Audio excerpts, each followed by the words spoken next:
Good evening and welcome to today's session on BIC streams. This session is part of the Bengaluru Solution series in collaboration with Vidhi Legal and Citizen Matters. Preventing riots, ensuring harmony. How can Bengaluru address mobilized violence? Joining us today are our panelists Vibhuti Narayan Rai, former IPS officer and author, Madhu Bhushan, writer, researcher, and activist, Venkatesh Babarjang, senior independent advocate, KV Aditya Bharadwaj, journalist, and moderating today's discussion is Raksha Kumar, consulting editor at Citizen Matters. Welcome, everyone. We will be posting the full bios of today's panelists via the chat box that you see at the bottom of your screen. Next to the chat box is the Q&A box. Do post your questions in the Q&A box. With that, over to you, Raksha. Thank you so much. So as the name suggests, the Bangalore Solution series is an attempt to seek solutions, specifically to problematic aspects of socioeconomic and political structures within our city. Today, we are trying to unpack mob violence, religious targeting, riots, religious disharmony, etc. in the city. And perhaps we'll even draw from some examples from across the country. We need to wait and see how the discussion unfolds.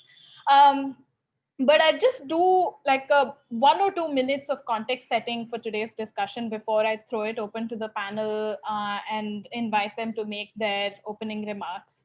So I just want to start by saying that we are obviously living in extremely volatile times, tensions always running high. We want extremely quick and fast solutions, preferably those that fit into 280 character limits. We are content with simplistic explanations that a lot of the media has to offer. And in this setting, when it comes to religious violence, there is a tendency to dismiss it as something that happens in Uttar Pradesh and Bihar, and it is the badlands of the Gangetic Plain and not so much the quote unquote more evolved southern Indian states. And also, since I am from Bangalore, allow me to set a slight stereotype. A majority of the middle class, the ITBT crowd in the city, would not expect Bangalore more often than not to become a victim of mass violence, of localized violence. And yet, it is not a secret for those of us who are, 1990s kids who've grown up in the post-Mandir liberalized India, that Karnataka has been the foremost South Indian state that is prone to religious tensions. We've seen enough and more. There are lists and lists of the kind of religious tensions and other community-based tensions that have happened in Karnataka, especially in the last 30 years. And today we are trying to discuss this within the context of mass violence that Bangalore has seen over the years. So whether it is the post 1991 riots, so immediately after the Babri Masjid demolition, there were riots in our city. The 94 riots, which were more famously called the Urdu riots, they've also slightly moving away from religious tensions. They've also been the Kaveri riots, which I'm hoping some of our panelists will throw more light on.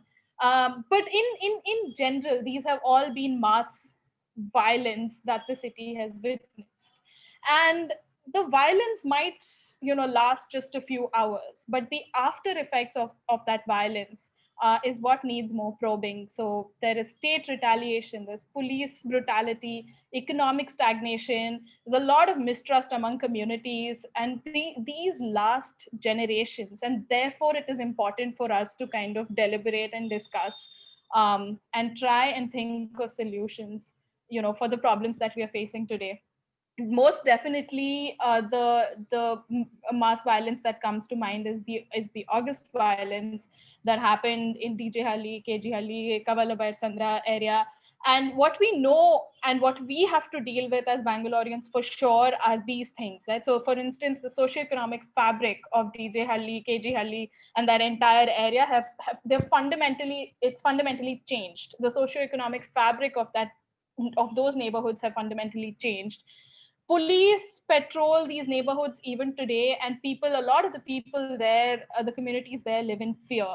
About 200 or so young Muslim men are arrested, several of whom were actually the sole breadwinners of the family. So we need to kind of come together as a city, as a community to address this issue.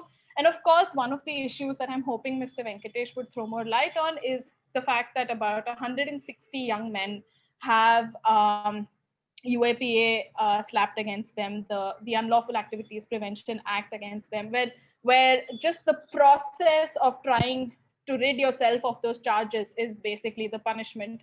And of course, the fact one of the important aspects of this entire violence that we cannot ignore is the fact that the women of the community have a lot to bear. Not just are they now the breadwinners, but they also have to figure out a way to defend charges, etc. So this is the context within which I hope we can talk a bit about the solutions, try and focus our deliberations towards solutions, various in the past and present. And I'll just throw it open to the panel and start with Mr. Rai. If you could just present your opening remarks, sir. We shall come back with each panelist, with specific questions that they can address. But if Mr. Rai can start off with his opening remarks. I've also been told that the bios of all the panelists are available for everybody to see, and therefore I will not waste any more time, reading them out. But sir, I toss it to you. So thank you, Raksha. As you rightly said, that list may be very long. And every second year we have been witnessing mobilized violence in Bangalore. But let me at least confine only to this August riot. Personally, I found that like most of the riots, like most of the violent situations, these riots were basically between Muslims and police. This is a very shocking thing. But in most of the cases, you will find that riots begin between Hindus and police. But gradually it becomes Hindu versus Muslim versus police. The Bangalore incidents of August 2020 were not even initially Hindus versus Muslim. It was basically Muslim versus police. So let us try to understand why this situation arises. Why one very important instrument of the state becomes it is pitted against the largest minority of the state, minority of the country. So personally, I feel that there is a trust deficit. Muslims don't believe police, and police has some inherent biases, some inbuilt biases against Muslims. So I will discuss this point later in detail. But this might have been one of the reasons. And like most of the communal violence situations, which during the last 30, I spent about 37 years in the Indian Police Service. So I have experienced those things that initially it is spontaneous. Initially, a situation arises spontaneous, like in 2020 August, some objectionable thing appeared on the Facebook. Muslims objected to it, and it might have been, it appears that it was not well prepared or say orchestrated effort. It was spontaneous, but gradually it becomes organized. So that also we will have to keep in mind. And the same thing happened in the Northeast District riots of Delhi, which I have, because since I am stationed here, so I had opportunity to study those riots going on the ground. There also I found that initially it was spontaneous. The actual violence started spontaneous, but within say a few hours, it became an organized effort. So when we discuss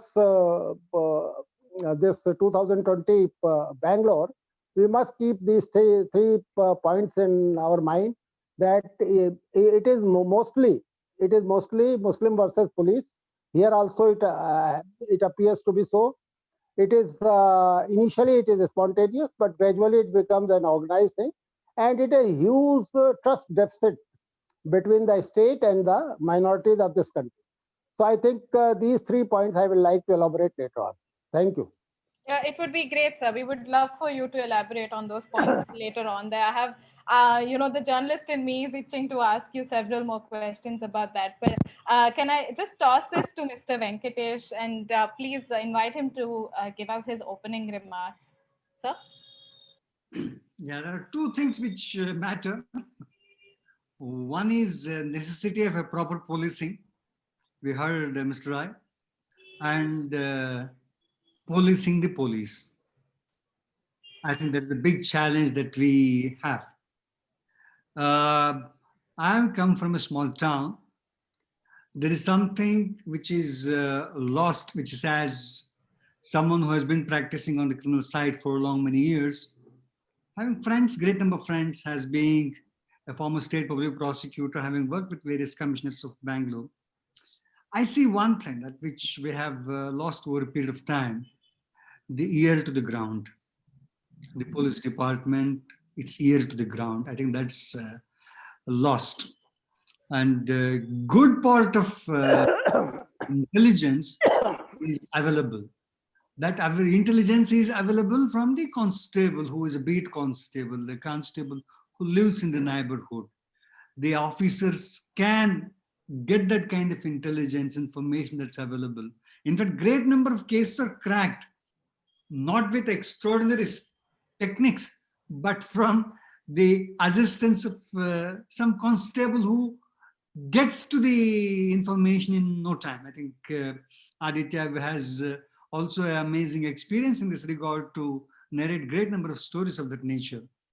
But policing the police and politicization of the police department, and many of these factors are big challenges that we have.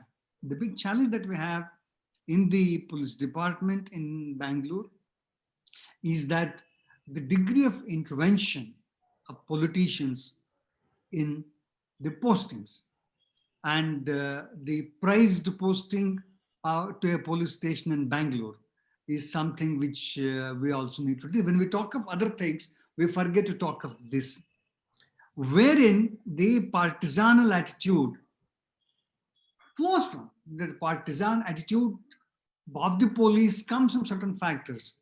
Inefficiency in the policing is another factor, and inability to understand the situations is the fact. So many of these factors contribute to this. In fact, when I see the kind of mob violence or violence getting into a mob violence, this is not something which we have been seeing now. Way back in 80s, we had this Deccan Herald story, which came to. From then onwards, we have these kind of incidents happening. As Mr. has very clearly said, it's Muslims versus the state, the policing, inefficiency in policing, inability to do proper policing, and there is no policing of the police. And now, the state, which is armed to the teeth already, with all the laws which we have, because the most of the inefficiency of the police department, inefficiency of the policing, the nature of investigations, the nature of conducting cases, the degrees of inefficiency are so high in the system. We have found the solutions by making the law more and more stringent, arming the police to such degrees that today anyone can be accused of any offense under the sun, and absolutely no law to police the police. Given that kind of situation, the trust which Mr. Rai was talking in terms of deficit of trust, it's not just the Muslims, it's a poor, the worker, the LGBT, you name, because I have been working with LGBT, I have been working with garment workers, I have been working with industrial workers, I have been working with Dalits. You look at any section of society, we have this deficit of trust with the police, which is commonplace in all things. So when we talk in terms of the kind of violence we are looking at, the kind of violence which happens, it happens on various reasons. It's not necessarily relatable to religion. It's relatable to many factors. And then you had already made a statement, whether it is Kaveri issue, whether it is a Dalit issue. Many of these issues get into kind of the tempers of fray. People are angry because inefficiency of the system to address I think that's the major core. Biggest challenge that we have in our system, I would like to conclude now, is that our inability to understand the problems, our inability to understand the situations. So when we don't, we fail, and we are absolutely unconcerned with the concerns of the people. I think we are getting into these situations. I think rather than talking in isolation, the issue of mob violence, we should look from the constructs which are so large. I think many a time we would not like to talk that language for simple reason. We would like to say, as you said, that the 280 word wala, 280 character wala people, I'm least bothered about them. That's not the people who are there, because they are not selling potato or onion in the street. They are not. They are sitting quietly at home and enjoying. And even now, it's the garment worker, it's the Paurakarmika who is going through the pain, the shop owner who is going through the pain. Not these people. They're sitting at home and staying home, and they're enjoying paychecks at home, and they happily keep tweeting and making opinions. I think that crowd I am not interested in talking to, because it's inconsequential. But they are making all the dirty noise. I think that is something to be deprecated, and these people need to be told to keep their place, first place. Thank you. Thank you so much. So yeah, it's to try and set the context and to talk. We'll definitely come back and talk more about state failure, the fact that these are areas, and in most cases you'll see that the people who are affected do come from socially and economically deprived sections of the society. We'll definitely come back and chat more about it. But I'll just toss it to Madhu now for her initial comments. Thank you, Raksha. And thank you to Citizen Matters and all of you for taking the initiative to organize this discussion and inviting all of us to be part of it. For yes, as you said rightly, the civic health of the city includes not only issues like garbage and trees, but also peace, social justice, and harmony between the diverse citizens that constitute it. So yes, it is extremely important that we address the increasing polarization of our society and the increasing and the excessive use of the draconian laws on vulnerable populations. Actually, when you read the papers nowadays, the term Gubbi Mele Brahmastra, I don't know if you've heard of it, but that term keeps coming into my mind every time I hear that UAPA has been slapped on few more people. So anyway, since we'll be going into question answer mode, I would just like to foreground some larger concerns from which the discussions could follow. So let's pause for a moment to remember that we are meeting today on December 7th.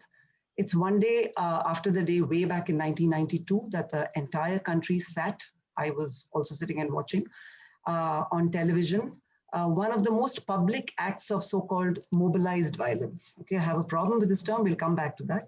But that was the day that we saw one of the most public acts of mobilized violence that we have seen in recent times. And this was, of course, the demolition of the Babri Masjid. And let's remember that almost 3 decades later, our courts have found nobody guilty of this crime that was in fact committed in full public view. Let us also remember that December 6th is also the death anniversary of one of the principal architects of the Constitution, Dr. B.R. Ambedkar. And the Constitution through which he tried to painstakingly, reshape India into a modern democracy, despite his skepticism that democracy in India is only a top dressing on an Indian soil, which is essentially undemocratic. So in the context of these two disturbing memories, the topic for this evening seemed too simple, even simplistic, like preventing riots, ensuring harmony. I mean, the problem seems so large and so complex, like how do you do this so easily? But as I was thinking about it, I did realize that it is pretty simple. I mean, if you look at it, deeply, it is pretty simple. Despite the complexity of the context we are speaking and living in, there are simple ways in which we can prevent riots and ensure harmony. First, every time there is a riot or targeted violence, as I would choose to call it, we need to hold the government in power responsible and accountable directly. How we do it is something, again, a matter of debate. Then secondly, to ensure harmony, we should empower local communities to evolve ways of coexistence between diverse people as an intrinsic part of local governance. And finally, we need to ensure that the police doesn't become, as you know, as BT has spoken and Mr. Narayan has also spoken, that the police doesn't become an extended arm of the state in order to arm it further, and instead strengthen its capacity to become a keeper of peace and not the custodian of law and order. A little bit of a paradigm shift, as you can call it. I guess all this sounds pretty naive, but these simple suggestions are from the ground upwards and based on simple facts that are revealed time and again whenever you try to analyze the roots of every outbreak of violence that happens in the name of language, religion, caste, ethnicity, etc., etc. And also when we try to search for what works in terms of sustainable peace initiatives on the ground. I speak, as you've been saying, that I speak also from personal experience of those riots and conflicts that as part of the women's movement, we had intervened in terms of fact-finding reports of peace initiatives from the Kaveri riots of 1991 to the recent violence in DJ Haldi. So I've been part of many of the initiatives taken to do fact-finding and peace initiatives at different points of time. At this point of time, I also want to remember in this context, I'm just putting forward these, foregrounding these issues, as I said. I also want to remember the other biggest riot. Why do we talk why do I say that we need to look at state accountability? We also need to remember the other biggest riot to mobilize violence in the subcontinent that led to the partition of India and Pakistan, the consequences of which we are still living with. And who do we hold responsible for the violence? The mobs who were, tearing each other, or the receding British Empire, which had impoverished the country and its people while systematically following the imperial policy of divide and rule, and the legacy that they left behind for their former colonies to take forward, which is flourishing now in India in the form of the current neoliberal, majoritarian, hyper-masculine state that is exploiting and deepening every existing fault lines in our culture, be it that of caste, religion, gender, ethnicity, or class.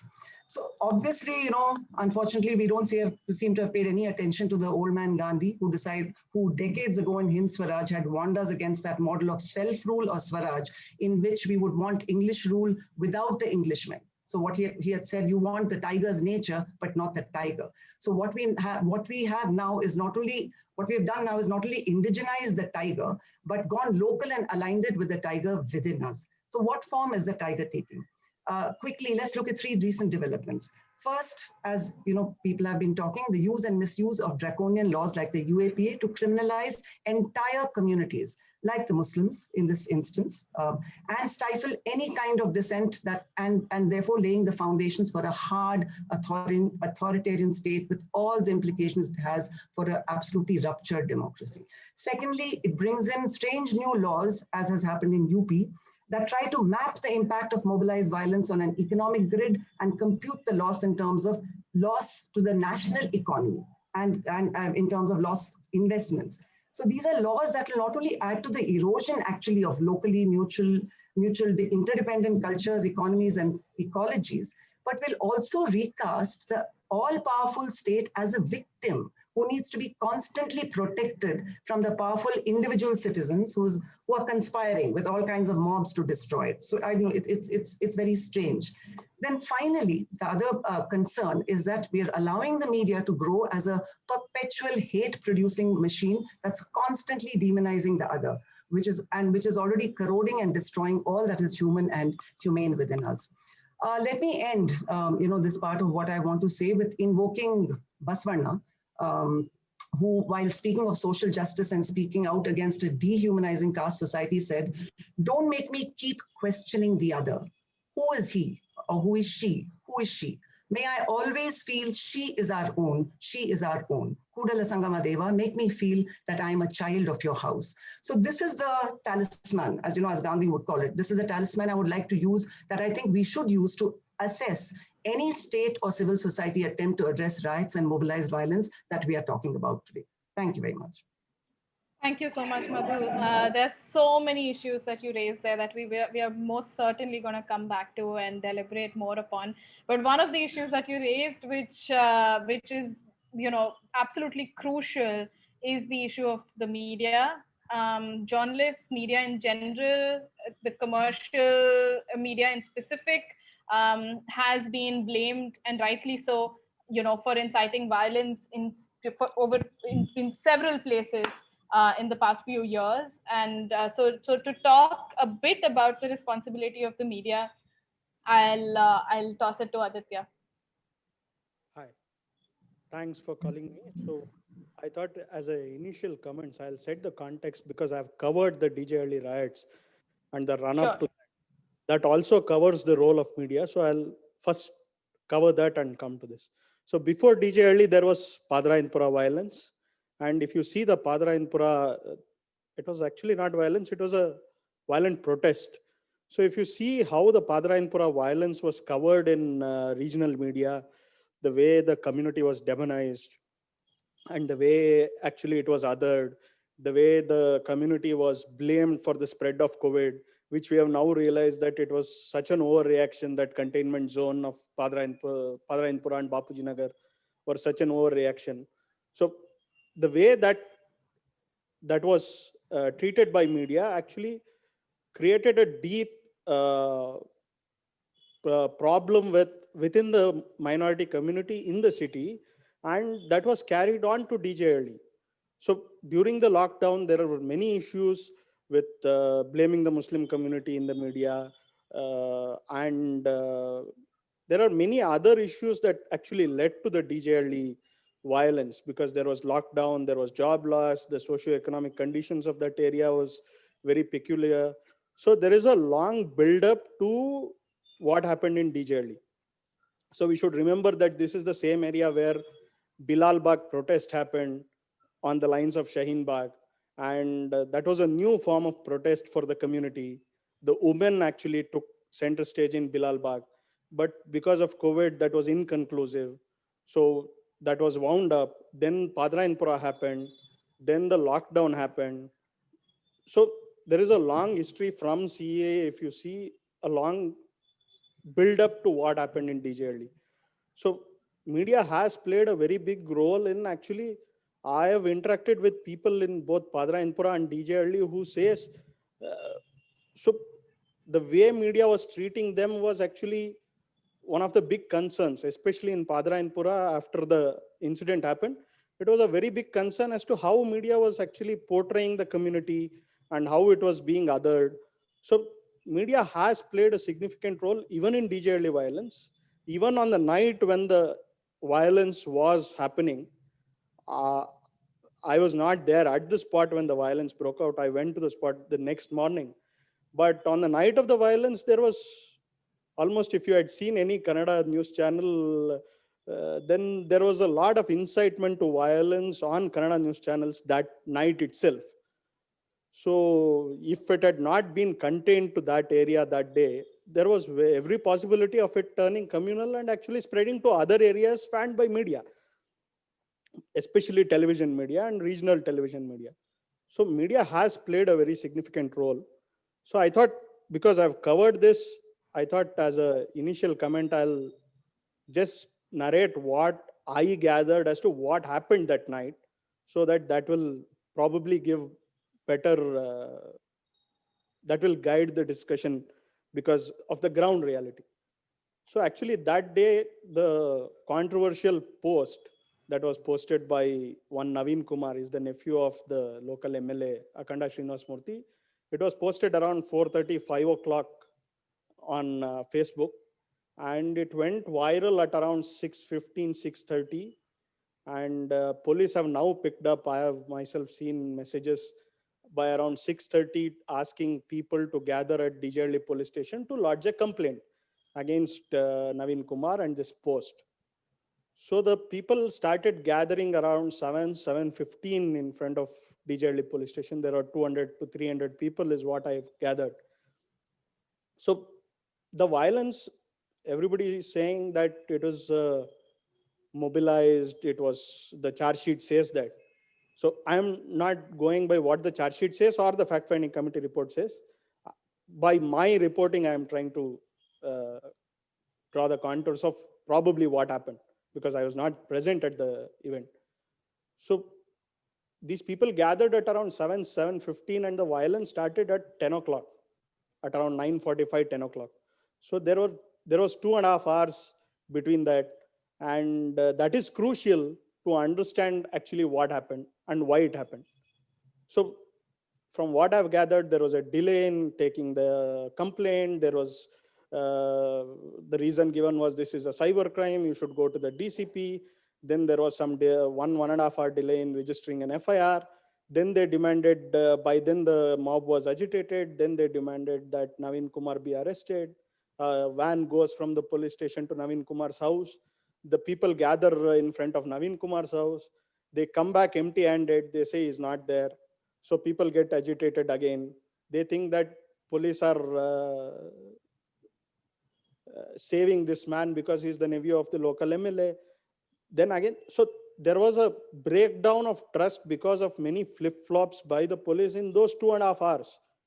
So that is actually what led to the violence, at least at DJLE police station. So it is more complex because there was mobs simultaneously at the MLA's house that seemed to be more mobilized, police say. So it is more complex than that. But at least in front of the DJLE police station, if the police had acted immediately, probably it could have been avoided, point one. Point two, the mob got so agitated, it became a vent for all the frustration that had been building up for some months, like I told before, in the area. So police were also in a catch-22 situation to make people believe that they have acted against Naveen Kumar. They should have brought Naveen Kumar to the police station, arrest him. But probably he would have been, police feared that he would be lynched if they brought him to the police station that day. So they took him, they actually arrested him around 10 o'clock, but they took him to somewhere else and people were not ready to believe. And two MLAs from the minority community, Mr. Zamir Ahmad and Rizwan Arshad, were called to pacify the crowd. Some Maulvis were called. Nothing worked. So after a point, it just became a vent for all the frustration that was there over a long period of time, that probably started from NRC CAA protest, then came to Padrayanpura, then came to lockdown, job loss, problems. Then again, especially this Naveen Kumar had burst crackers on August 5th when the Bhumi Pujan was done for Ram Mandir, and he had distributed sweets only to Hindu households in that area. If you know how DJLE and KJLE are, probably they are the most cosmopolitan areas where Dalits, Christians, Muslims, everybody live cheek by jowl in very matchbox kind of residential quarters. So in such an area, this man burst crackers for Bhumi Puja of Ram Mandir on August 5th. He distributed sweets. So that was also weighing down on the community's mind. So there is a build up to what happened in DJLE. I think it is definitely the crowd at DJLE police station that day was mobilized by STPI cadres only. But that doesn't, probably I have never felt that the violence was also planned. Like Vibhuti Narayan Rai sir told just now, it started out as more of a spontaneous thing and probably got more organized as the night progressed.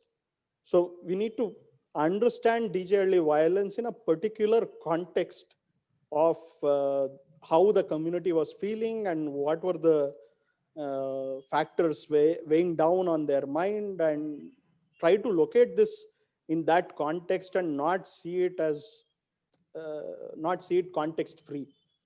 Sure, So, no, definitely. I could not agree more with you, Aditya, and I would probably say that it goes further beyond not just CA and RC. There've been a series of laws that have kind of targeted the Muslim community in the past few years, past nationally and even at the state level. And so most clearly, this is in the larger context, and we'll definitely come back to you.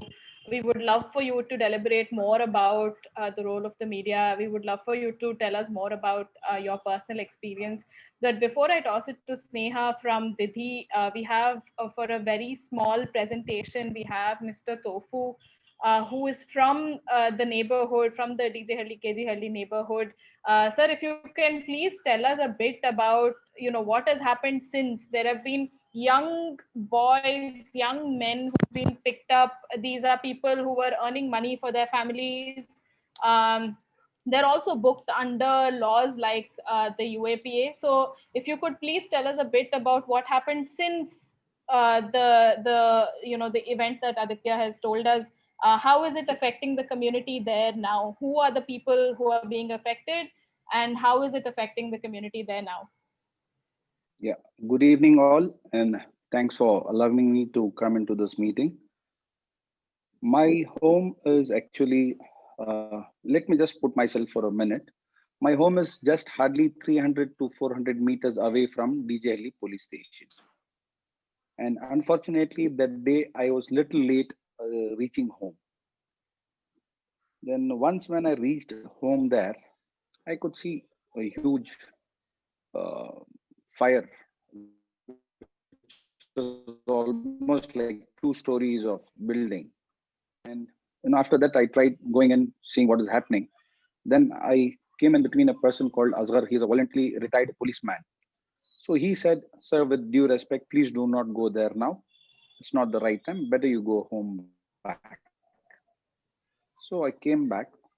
And after that, I had, since my home is very quite close, everything was visible. And as you told, see, here, there are a lot of people who've been picked up. And they've been behind bars as of now, pleading for bails. There are almost 29 cases booked against all these people.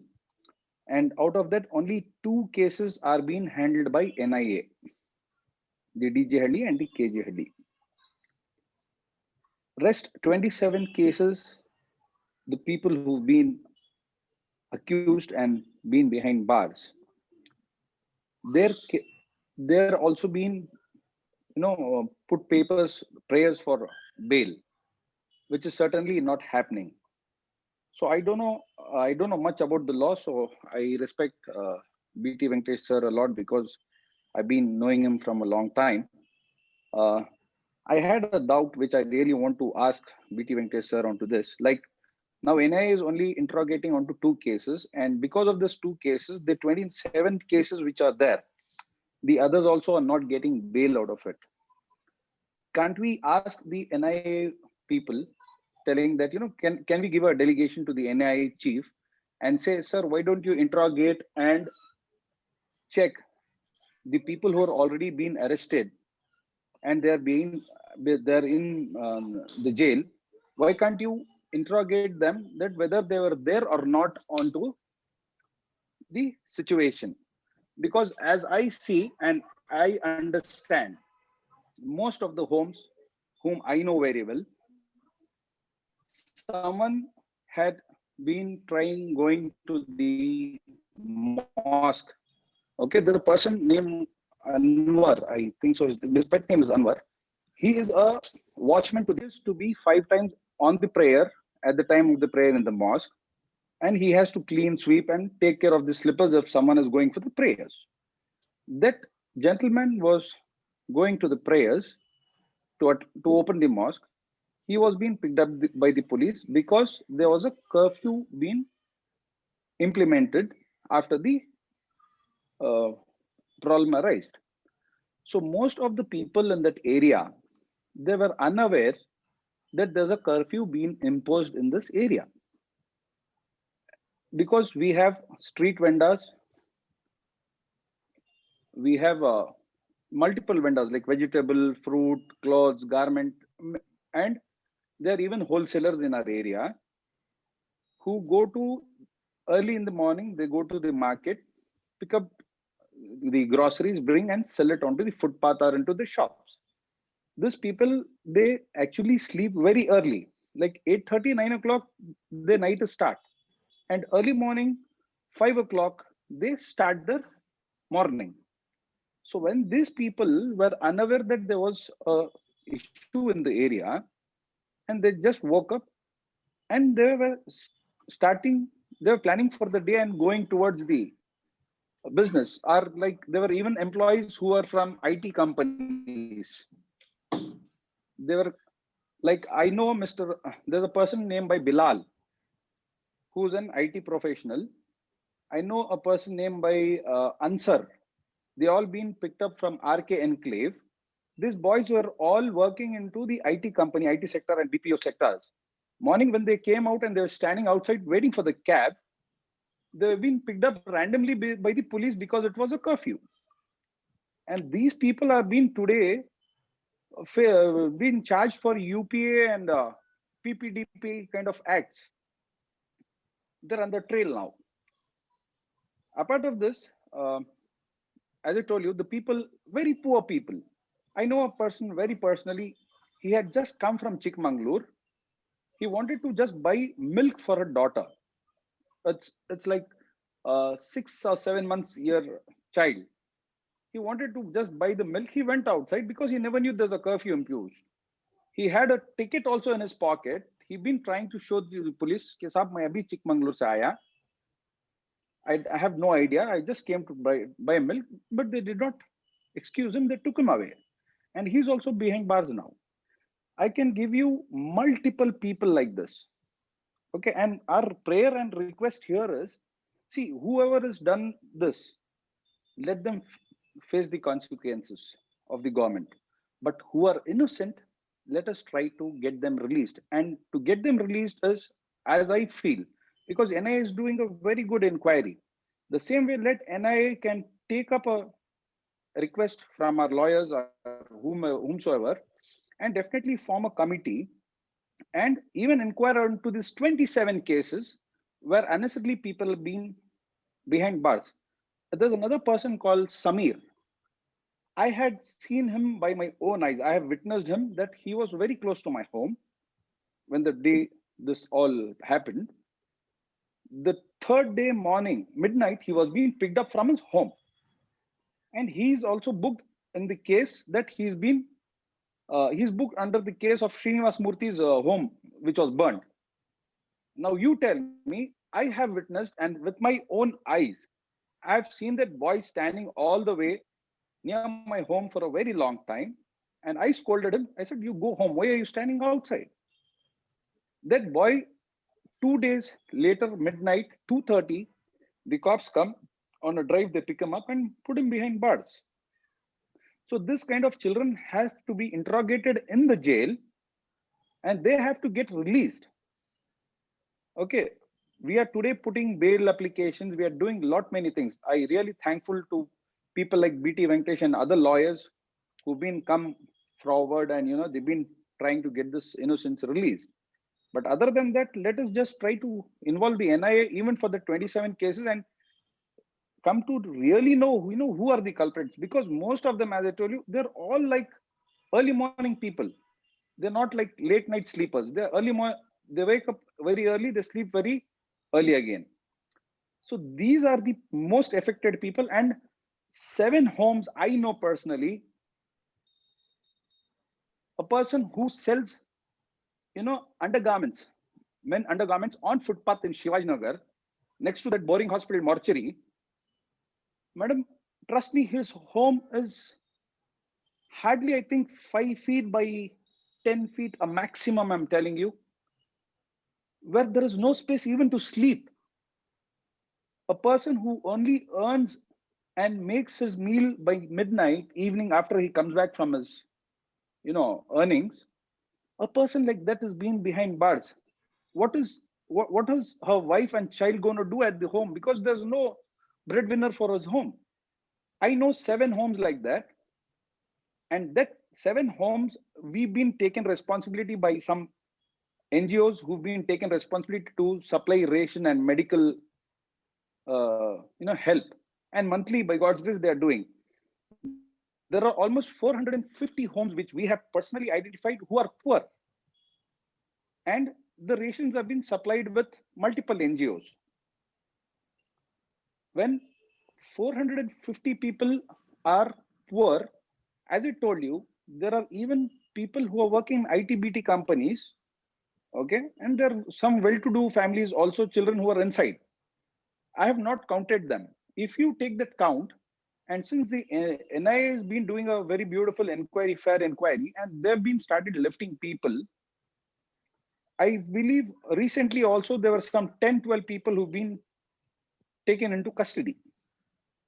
So now the strength from 438 or 36, it is raised up to 700. Okay, we've been given delegations to the commissioner earlier, telling to stop the arrests, this, that, and all. To one extent, it really worked. But after that, they're doing their duties. We don't want to stop the duties. But, I think, you know, sorry, I'm so sorry to interrupt you, but I mean, to totally understand the situation of the community, I'd request you to please stay on with us for at least a few more minutes if you have Yeah. the time, sir, because I'm sure there will be discussions and questions that we would want to pose to you, especially to know the situation on the ground and you know how the communities are reacting. So this is one question that I'm very sure will come up. Aditya raised it. Let me just finish one thing. Yeah, Like sure. Naveen, who's been the main cause of the issue, he's been just booked with one case of a cyber crime, and he's been released. The father of the cause, and the innocents who've been gone there, who've been trapped, and they've been facing charges like UAP and multiple cases. Why don't our lawyers fight for this justice, telling that he's the cause of it? So let him be the first,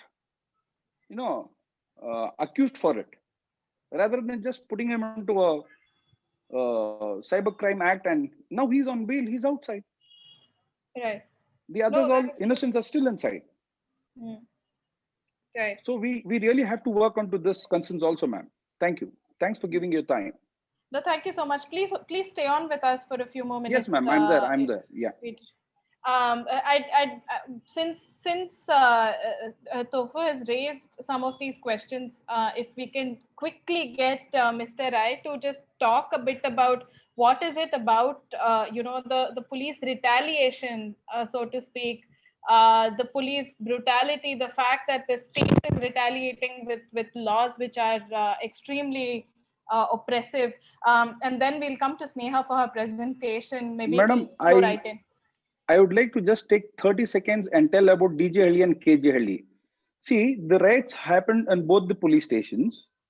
Okay, less damage happened in KJ Halli. Maximum damage happened in DJ Halli.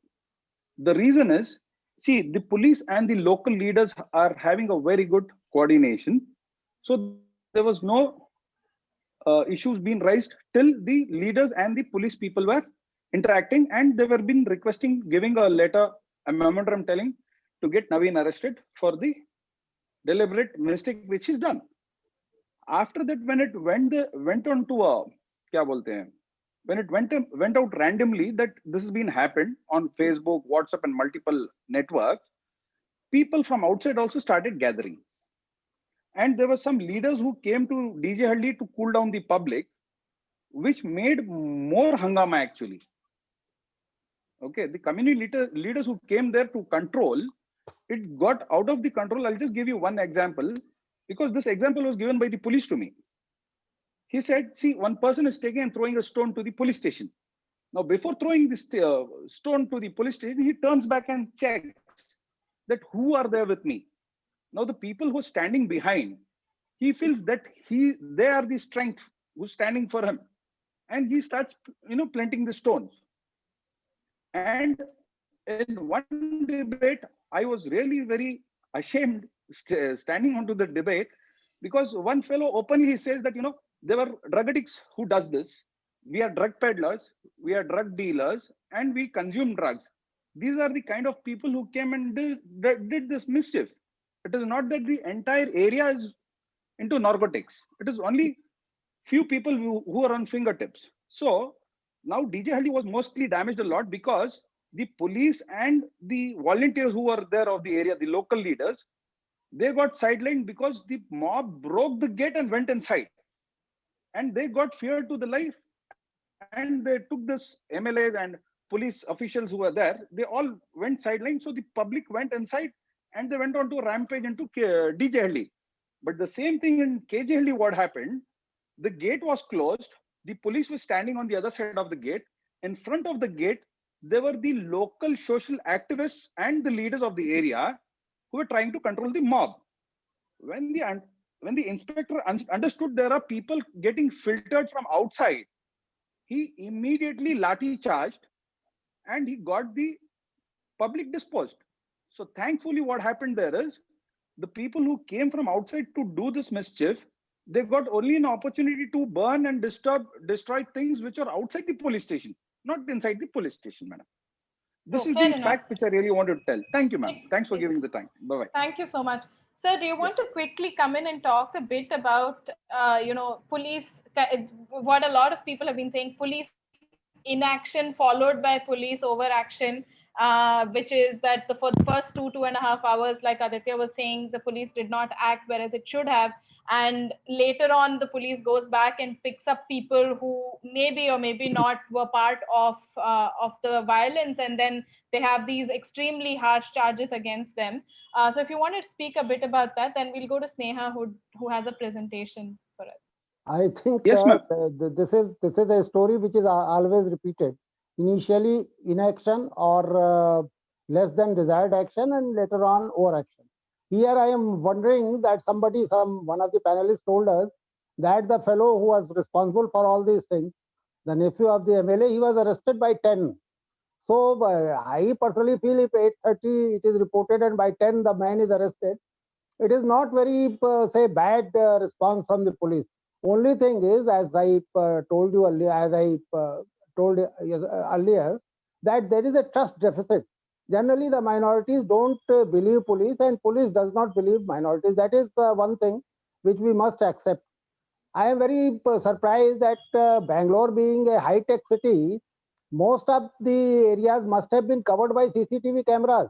And all these people who have been picked must have been picked on the basis of the visuals in the CCTV camera, as happened in Delhi in the Northeast District riots. Most of people have been arrested because their faces were there. They were shown throwing stones or pelting something other. So in Bangalore also this must have happened. Only thing I am surprised that our friend, he is praising NIA and he is against the local police. This is a very good input to me. The thing is that this is also surprising that most of the people have been arrested because of violating curfew. So it is not that big an offense. 188, it is very easy to get bail from the court if you are charged under section 188. So why they are not getting bail, it is beyond my perception. Only thing is we cannot comment on the functioning of the court, so we will have to find out why So they are not getting bail. sorry, they've actually been the pretext was breaking of curfew, but then if you look at the charges, they are really kind of major charges. There's a 307, there is conspiracy, and then there are UAPA charges. So the pretext of picking them up on that day was maybe breaking of curfew. But their faces must be available on the CCTV camera. That will have to be found out. That we will have to check. They must be available. They must be available on CCTV cameras. Aditya? See, actually, I just wanted to make two interjections. One, like Vibhuti Narayan Rai sir said, most of the arrests have been made on two bases. One is CCTV footage. The other is handycam recordings by the police of the violence. So most of those are actually seem to be genuine arrests. But there is also another factor that was used to make these arrests, that is the mobile phone tower locations. So you might be in the area and you might not be indulging in violence. So most of the cases where they're saying he was in the house, I know of one case where the boy is actually a blind boy. He's around 17, 18 years. And he has been picked up. So there is no way of he being involved in the violence. But his mobile was definitely present in that area because of the tower location. So this has led to some confusion in the arrest. That is one. Second, we have been talking of the police response after the riots. So there are two parts to it. One is, while the violence was happening, police resorted to firing that left. First, they went for tear gas. Then there was a Golibar and 3 young boys were killed in that Golibar. That is the response that night. that is a different debate, whether that was proportionate, that was disproportionate, whether it was right to do that or not. That is a different debate.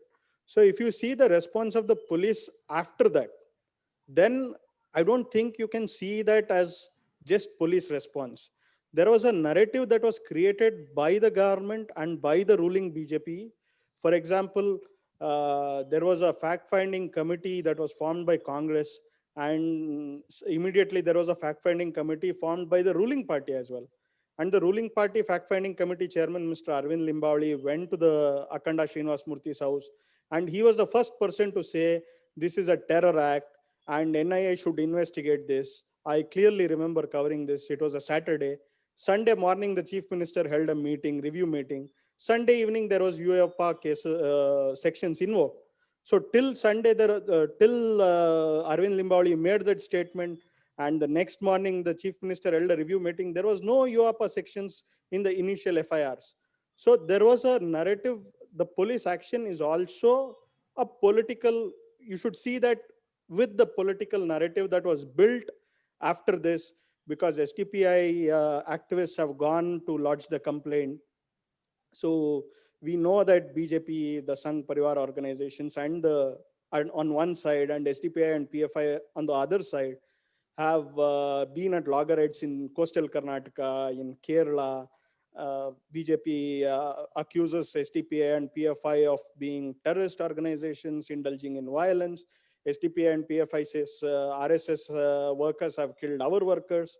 So there was this particular context where the police action after the night was actually more dictated by politics, and it is very evident in how it panned out. There was no UAPA in the first FIRs. So no, that's I think that's an important distinction, and that definitely should be looked at. And I'm pretty sure Mr. Rai will have parallels to draw with the Delhi police action, which also had a similar trajectory. But I'll quickly toss it to Sneha, who's been waiting for a while. Sneha, please take it from here. Yeah, no, thank you so much, Raksha. Not at all. Thank you everyone on the panel for bringing up very important issues. I think everybody has touched upon key issues, and what I wanted to say is less of a presentation and more of a way in which I wanted to sort of frame the law and the discussion itself. I think at the outset, let me just clarify very clearly that the theme or the talking about mobilized violence was only as a framing device for us to critically think about what we understand from it and how there are different, it's as Madhu pointed out earlier, that's a very complicated and complex issue.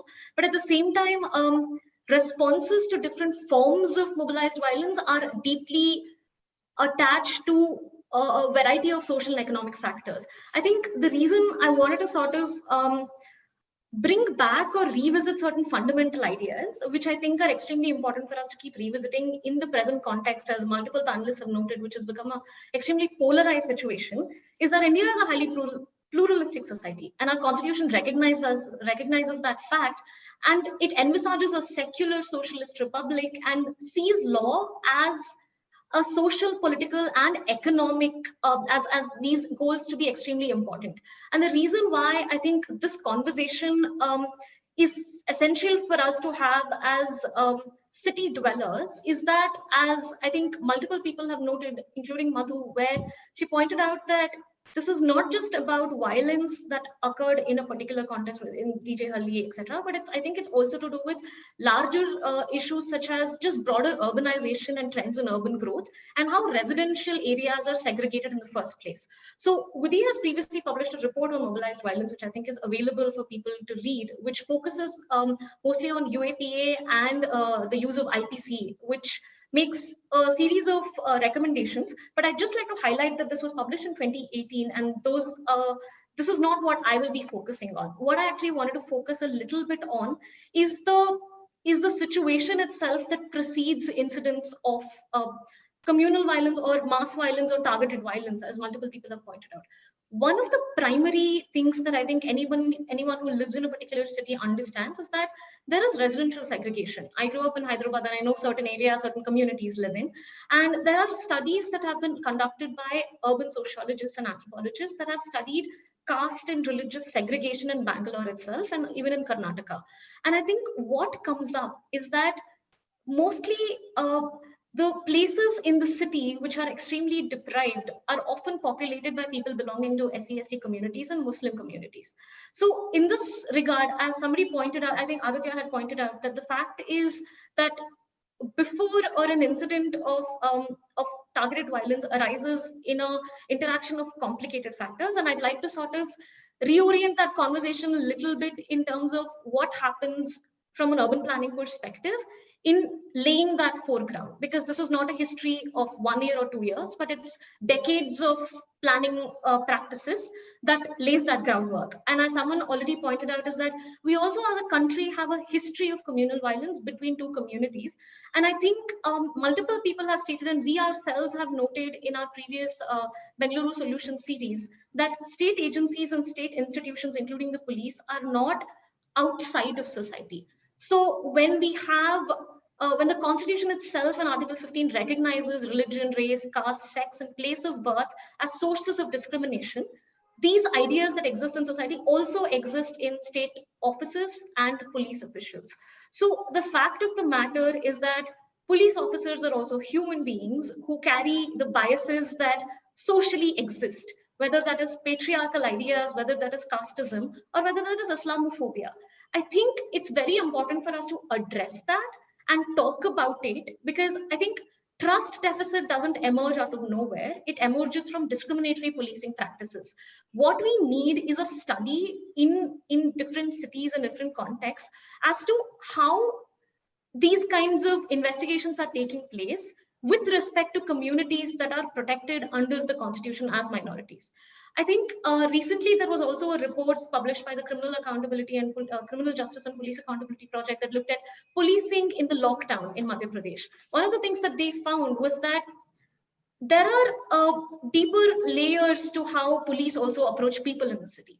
Privilege is something that is seen as markers that we wear on the body. How you dress, where you are, in which neighborhoods becomes, who gets picked up is something that is not a forethought idea, but that's playing into existing stereotypes that are exacerbated by the media. And I think the reason why I think it's very critical for us to think about urban planning in the context of mobilized violence or targeted violence is that when curfews are implemented in a particular area in response to violence such as this, what it does is what we have seen what lockdown does to the city and what it does to the economy. But this continues to keep affecting a particular area because of the concentration of these populations. And it creates a cycle that feeds into itself of social and economic deprivation.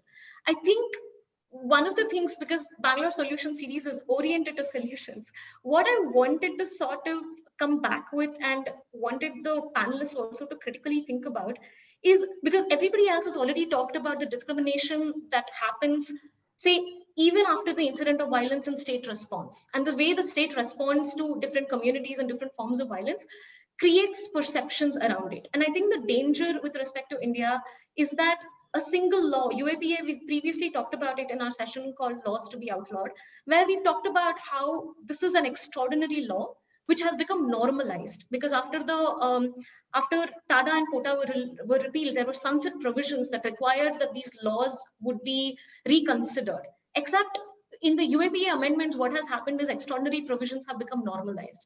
And this use of extraordinary laws, which violate basic principles of criminal justice in the targeting of minorities and the aftermath of a particular climate that follows CA, NRC, that follows the Ayodhya judgment, that follows the Love Jihad laws that are coming up today, need to be understood in that context. And I think lawyers are also to blame, and I would like to blame law schools in particular, in the way in which law is taught. Law is taught as a legal, as a technical subject that often seems to have nothing to do with society or geography. And I think that's what, as lawyers who practice, or as lawyers in policy think tanks, we realize that what is on paper is completely different from what is actually going on in society. And I think the thing I would urge people who are watching this or engaging with this is to think about law, not what you see is happening in debates or conversations in the Supreme Court or arguments in the Supreme Court or opinion pages in newspapers, but in your local streets, the local police stations, or areas that you have never gone to, and in the way in which people are navigating the city. And I think there is also a problem with respect to this, because if you belong to a certain identity marker, you probably will never experience, even though you've lived in the same city. And the thing is, segregated neighborhoods also create segregated cities, because you are not growing up with people from the communities that are being targeted. And this otherization that becomes fundamental to any act that goes on. I mean, as everybody has pointed out, that there is a narrative that immediately sets in, already exists and feeds into that. And I think, which is why we need mixed use neighborhoods. And there's some really interesting work that has been done by urban sociologists who point out why riots take place in certain cities and not others. Say, for instance, Lucknow or Jaipur. In cities where there are mixed use neighborhoods with mixed people, for instance, where there's economic integration, that becomes very critical, because your neighbors know you and they protect you from, in times of these kinds of violence. And the problem when we have a systemic history of communalization that precedes independence, what becomes is that just the same way caste segregated or religious based segregated household exist in villages, you see that in urban centers as well. In fact, Gini index is a statistical index that looks at inequality. Bangalore rates extremely low. The rates of inequality in Bangalore are extremely high. And these are visible not only in old areas, but also newer areas. Because in newer areas, when it becomes about economic development, access to resources and access to higher education reveals that the people who are able to sort of live there is also, so there are systemic factors involved. And I think the reason why I wanted to sort of frame this conversation in thinking about the solutions to go beyond criminal law is because one of the projects that I'm working on is feminist cities, or thinking about feminist urban planning principles. And the way in which safety, not just for women, but for communities comes up is not through carceral structures or criminal justice, but it is about thriving neighborhoods. And I think the more we have a cycle of violence and curfews, it becomes a city where it becomes a neighborhood where people are afraid to step out. And I think that feeds into, that actually endangers women in these communities, because women are safe on streets when streets are bustling. Women are safe on streets when there are more women on the streets. And I think, as I think Raksha has pointed out, this is actually deeply dangerous when men of a particular community are being targeted. It results in, and who are often the primary breadwinners in these families, in the lack of statist childcare, in the lack of other welfare state mechanisms that offer support to marginalized communities. What it becomes is systemic injustice that leads to deprivation of communities en masse historically, rather than just a particular case or a particular incident of violence.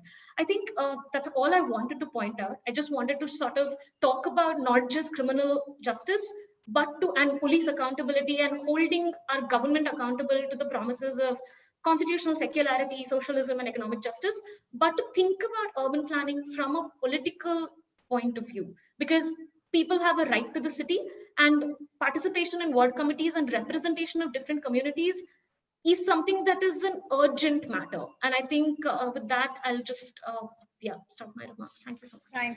Thank you, Sneha. Thank you so much for taking it, beyond and beyond just the criminal justice system and taking it to the society. There are three extremely important points that I would love for the panelists to address before we go into questions from the audience. The first question, taking off directly from Sneha left, is to Mr. Venkatesh. So we've seen over and over again, regardless of where violence has occurred, communal violence, targeted violence has occurred, that there is a fundamental change in the economics of that particular neighborhood. So if we assume that Tannery Road, the economy around Tannery Road was something that, was largely run by the Muslims, by Dalits, there is some kind of targeted violence, and those people tend to be displaced from those economic activities, and you have other people taking on that economic activity. We saw this in Muzaffarnagar. We've seen this in Delhi. We've kind of seen this again and again. So if you could slightly address the economic question, we will jump straight to Madhu and talk a bit about gender. Well, I am not qualified to talk in terms of economic this one, but certainly I am here to talk in terms of social issues. I think Sneha pointed out a very important issue. Should not employ the word. The word is we are ghetto cities. We just don't want to use that word. We are ghetto cities. It's That's true. a global urban phenomenon. Whether you go to Paris, you have Belleville. You come to Bangalore, you have Padra and Pade. It's, I don't have to explain that. Urban spaces are that there are certain areas where there are residential areas, where there are particular communities which concentrate in particular areas, and working class areas are cohesive and done. For example, if you were to go to Padra and Pura, in fact, we are talking about it. Aditya and me have been talking on this quite some time on the subject in our personal communication, that we see that most marginalized communities live together. Tamil, workers, Dalits, Muslims, they live in these areas. You go to Padra and Pura, you find that kind of community strength. You go to Shivajnagar, you find the same community.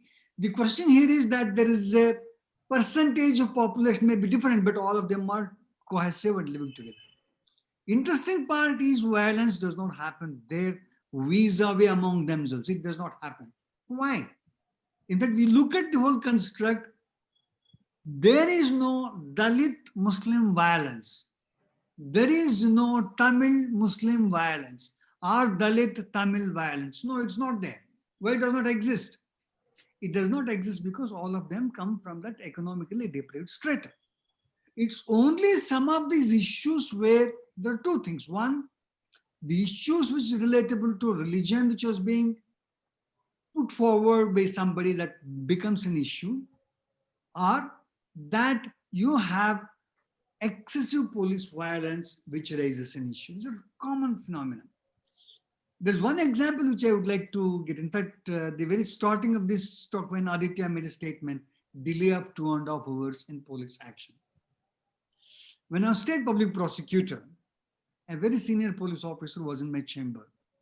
And one very senior, designated senior counsel came to my chamber. He said, Venkatesh, I want some assistance. I said, why? He said, my son is running around with the police station for the last 1 month for registration of a complaint of cheating. Police are refusing to cheat. They're not willing to register the complaint. Then the officer was there. I asked him that.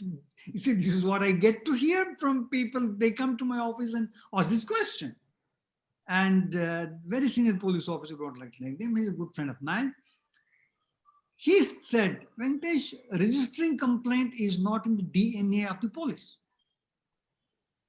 Now, good amount of issues that we have is that while it's debatable at this point of time, there is always the kind of negligent attitude to understand the situations. For example, the nature, as Navin's case was considered, as Daitya said, had it been taken in some short time, taken action on, it could have been reduced to a greater degree. This incident would not have happened. The second part, which we would like to look at, is that, when I would like to say, slightly delineate on this, more particularly because Riaz, I was talking in terms of the Unlawful Activities Prevention Act, the way these kind of laws are being employed today, it has become commonplace. In fact, I've been conducting cases for last 2.5 decades on this POTA and this Unlawful Activities Prevention Act for nearly 2 decades now. And I see this kind of law being used, the nature of usage of this particular law from exceptional circumstances to a commonplace. That has become something which has changed. Two, that the entire mechanism, in fact, when we conduct the cases, there is always this statement. One of the sessions judges before whom I was conducting the trial of a case, he told me in this, because we have interaction with the judges too, I was just talking to him. He said, Venkatesh, it's like this, when there is an accusation of Unlawful Activity Prevention Act or POTA, TADA, any of these kind of laws, the accused is treated as guilty. and he has to prove his innocence. So therefore, we would not trial it. It's an unwritten code in the system. In most of the cases of Unlawful Activities Act, any of the cases relating to offenses against the state or concern, conviction is assured in the trial court. Rarely you come across acquittals. Most of the cases, by rule, there is conviction. Because let them fight it out in the High Court. Let me not get into a situation of polemics. The Sessions Judge would not like to interfere in it. So the person who faces these kind of cases are already targeted and they're already proved. For example, when we talk in terms of this, hundreds are under Unlawful Activities Prevention Act who are languishing in prison in this particular case. When there is this reference to the bail is concerned, bail is not going to be given to them at this point of time, because very fact that the Unlawful Activities Prevention Act is in existence, the trial judges are extremely scared of passing any orders, because tomorrow they may be called into question by various authorities. The kind of pressures that are built into the systems is so high. The kind of freedom that the judges have is extremely stunted and limited. That's one of the major challenges that we have. So we need to have a system wherein these issues need to be addressed. One of the major aspects I've been talking to is that many officers do accept. It's not that many of the police officers do understand the situation or gravity. It's not that they are not aware of it. The biggest challenge is that the interference. Virtually, senior officers have confided to me that they have little control. Control is very difficult. So when this is not spoken or adverted to in public, it does not happen. Everything is in a frame, and if you were to go now and ask any senior officer, he would say all is well. So he would not willing to accept a word of what he has said. This is the situation which we have. Now, when we look from this construct, the communities which are pushed to these kind of margins, they're already living in margins, find it marginalization at a very high level. In fact, for example, when Riaz talks in terms of loss of livelihood is concerned, it's that, they've somehow managed to survive on some reason, but what happens is that their conditions of economics actually go down by the day. In fact, they don't see any possibility of improvement in their situation because of these conditions. The kid who used to go for education because of certain advantages we have created in the social measure would be deprived of schooling because of these situations. He would not be sent to school. He would be dropped. He would be sent to a garage to do some work. So you have this kind of economics working at a level which is going to keep on putting pressure on them going down the line. I think that's one of the major challenges that we have. No, most certainly, most certainly. I mean, I said most certainly it breaks the back economically of an entire community, and then it's really difficult for them to get them back up on their feet. And also, I think this becomes an intergenerational. Because he has seen these kind of situations on a daily basis. Because of the work we see in these, I don't think, just go to these areas. When I'm talking of these ghetto cities, you go to these Padra and Pura, you go to the Shivajnagar bylanes, some of the areas in that are DJ Halli, any of these areas which we have in Mohammedan Lag, Malaysia, there are so many places across Bangalore which are there. You go there, that when we have seen great amount of improvement, in fact, including me, in the last 30 years, our economic condition has improved to a greater extent. We were 3 decades ago and what I am today are very different from what had happened. Economically, we have improved exponentially from the construct to the other circumstance. But when I look back at the people living in that area, it has not happened. Yeah. Their life expectancies continue to be the same, low. Their health indicators are low. Their nutrition indicators are low. Their education indicators are low. Their economic indicators are low. They continue to be in the same state of situation, despite the fact Bangalore has seen exponential growth. When we talk in terms of growth of Bangalore, yes, we have seen exponential growth. All of us have seen the exponential growth. Who have seen exponential growth? Those who had that kind of a privilege of education, those who had privilege of the caste, those who had privilege of a location, which we have. So many of these factors played into a situation that we have an advantage, and there is a great amount of disadvantage. I think that's one of the areas also which makes the violence as against them commonplace.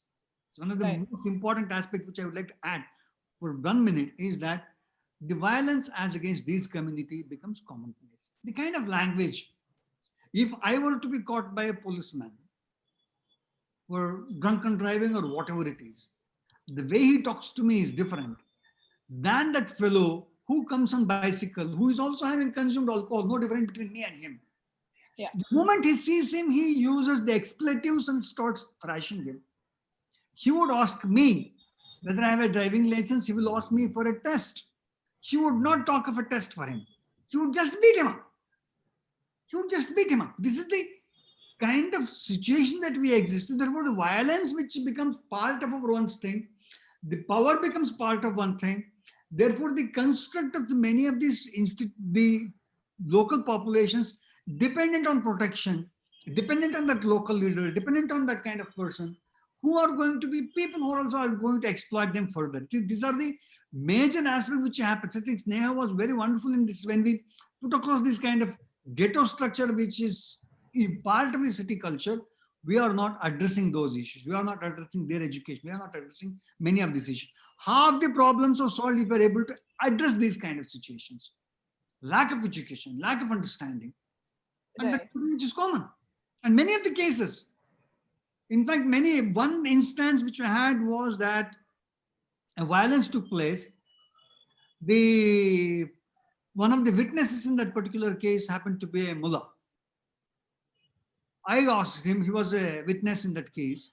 It is an unlawful act of prevention act case. I was asking him questions. I said that when we were discussing in the masjid what exactly discussions happens and all that stuff, he was telling me that, sir, मैं तो अनपढ़ हूं. He does not know how to read. He has no literacy, or he has some little knowledge of Arabic, which he keeps mounting, except that beyond that, he has absolutely no clue regarding any literature. No education at all, zero education on him. And he is talking, the person who goes to masjid, he is supposed to be the most wonderfully knowledgeable person. So whatever he speaks is the truth for him. He does not know. He said that galat kya hai? To galat karna theek hai. So he talks like a rustic from a village, and he said that, "Are aisa kiya kya? Unko marna char." So what happens is that this kind of construct which you have at the education level being low, and apart from that, we have this kind of political kind of thing. In fact, when we talk in terms of the organized activity like RSS or many of these groups which are there, the way they put forward, the kind of resources that they have, the kind of indoctrination that they do, also have an impact wherein that there is continued pressure on these communities to go shrinking in their space. That shrinking results in such situations that when anyone talks in terms of a bad thing, they ask questions. Unfortunately, at that time, there is no one answering the question. No one answering the question.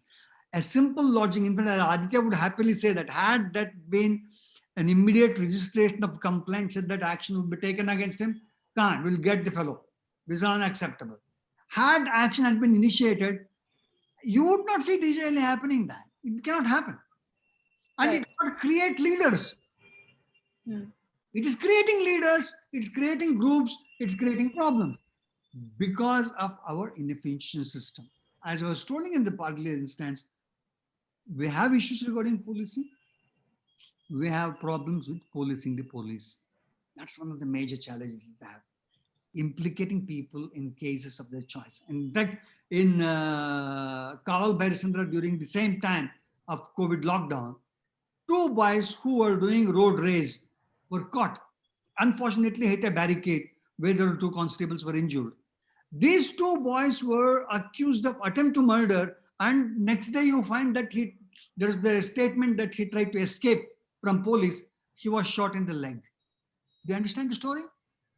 And the entire family, mother, father, children, all of them are implicated and sent behind bars for attempt to murder of police officers.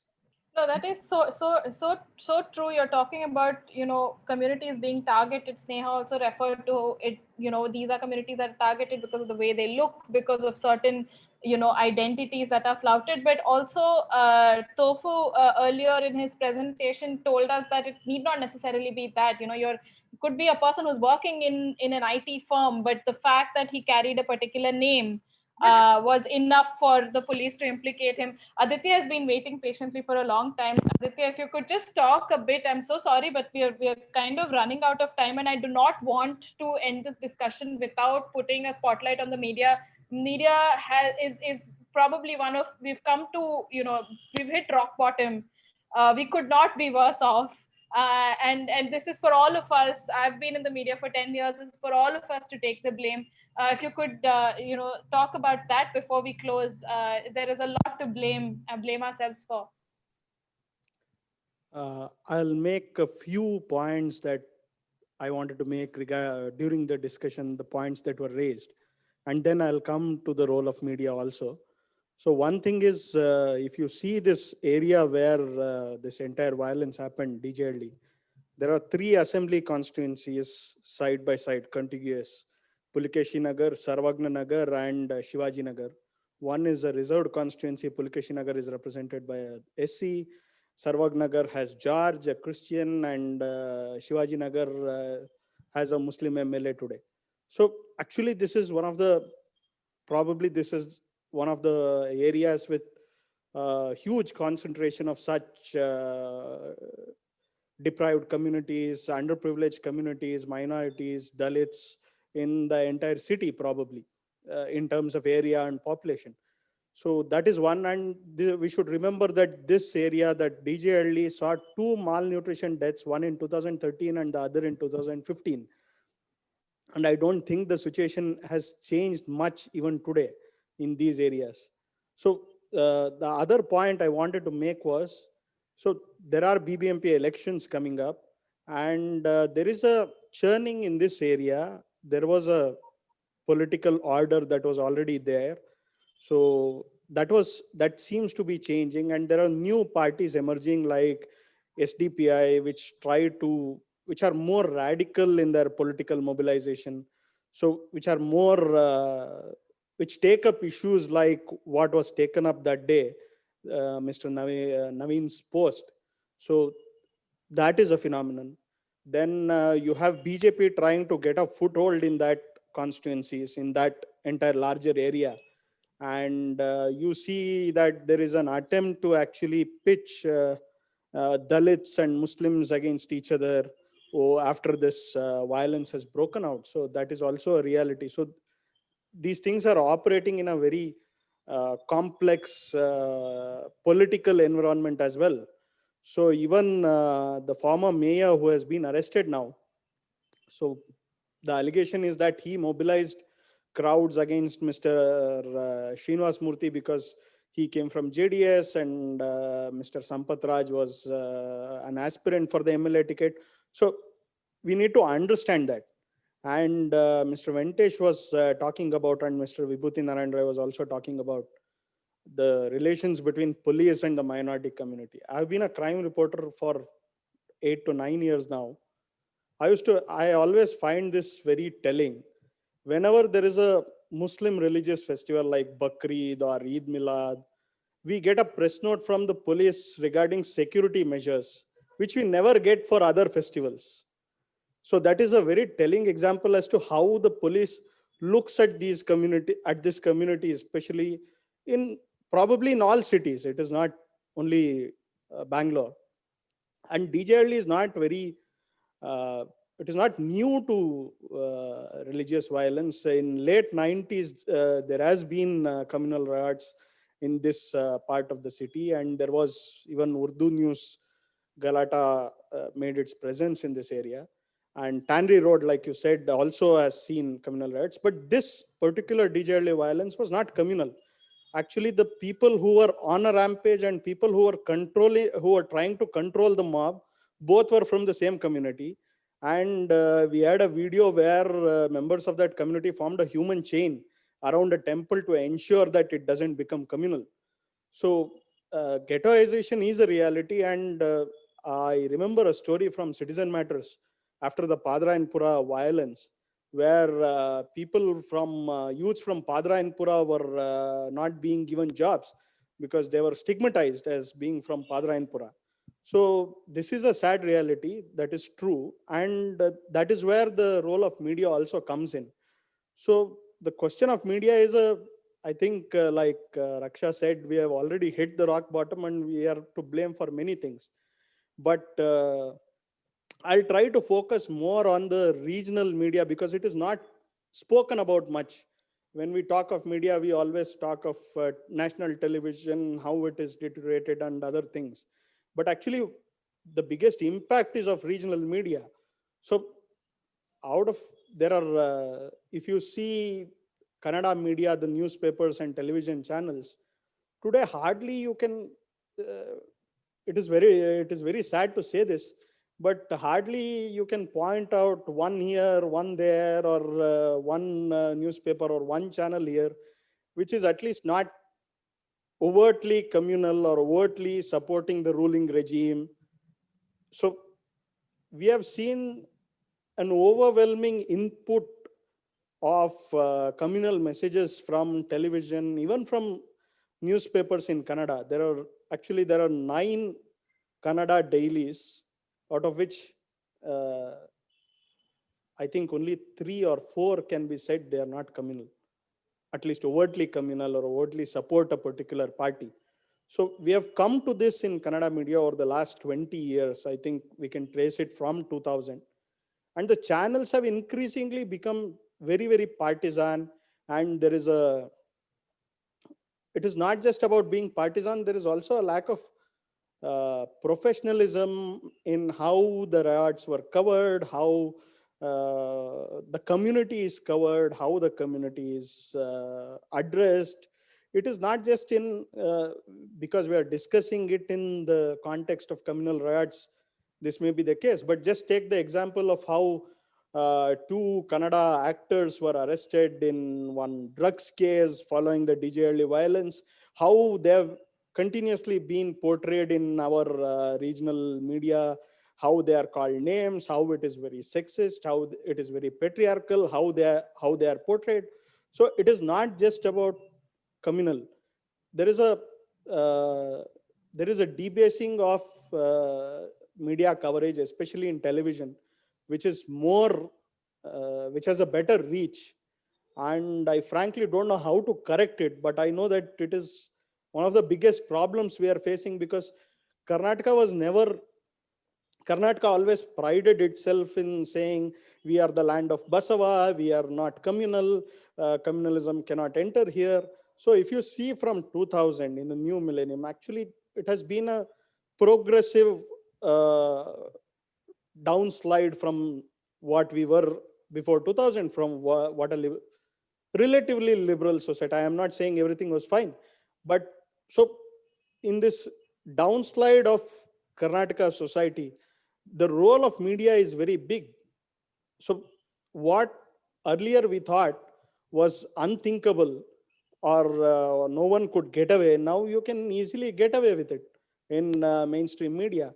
There were newspapers that almost celebrated the killing of Gauri Lankesh in Karnataka. We never thought that that was possible in our society.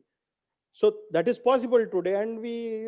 And recently one BJP MLA actually spoke so demeaningly about H.S. Doreswamy, who is a centenarian freedom fighter. And he refused to apologize and he got away with it, which earlier we thought that in our society it was not possible. Yeah. So there is a lot of contribution as to by the media as to this is possible now. We are sometimes we don't believe. When the Doreswamy incident happened, some of us couldn't believe that this could happen, and he could get away with saying in the assembly that no, I refuse to apologize. He called a freedom fighter Pakistani agent, whatever. But he could get away by speaking like that by refusing to apologize, and there was no great censure from media. That is so true, and this is it's most certainly a nationwide phenomenon. It's not the kind of civil society and even in our social circles, we see that there is a lot of talk, use of language, which was never the case earlier. It has become commonplace now, just as certain exceptional laws have become commonplace, and we are trying to kind of come to terms with the fact that how certain laws can suddenly be used in random cases, which like our community leaders said, could be for breaking of a curfew, could be for walking out at 4 in the morning, could be for staying out late. Whatever the reasons are, it's the same in terms of language, it is the same in terms of perceptions, in terms of viewpoints. I've been told by BIC, and BIC, if we were sitting in the auditorium, they would have put a hard stop at 8, but they've been generous, given us 7 extra minutes. But we're running close to 8:07. So I'd really like to thank all the panelists for bringing in various points of view. This is a solution seeking series. We're trying to understand these are extremely complex problems. And like I said in my opening remarks, we tend to look at simplistic solutions. The media certainly is to blame for that. But the solutions, like all the panelists put forth, are very, very complex, very layered. They need years of work. Somebody like Madhu, whom I would have loved to bring back into the discussion, would have spoken about her years of trying to find solutions to problems of targeted violence, of mob violence. But thank you so much for each of you for bringing in your points of view. And hopefully we'll continue discussing, continue dialoguing, because I feel like that's one of the first things to do before we even go out into the street and figure out more kind of concrete solutions. Thank you, BIC. Thank you so much. Thank you. Demonization of the other, increased ghettoization, politicization of the police, misuse of UAPA. These are so many relevant issues that were raised by our informed panel. Thank you for holding a mirror for all of us.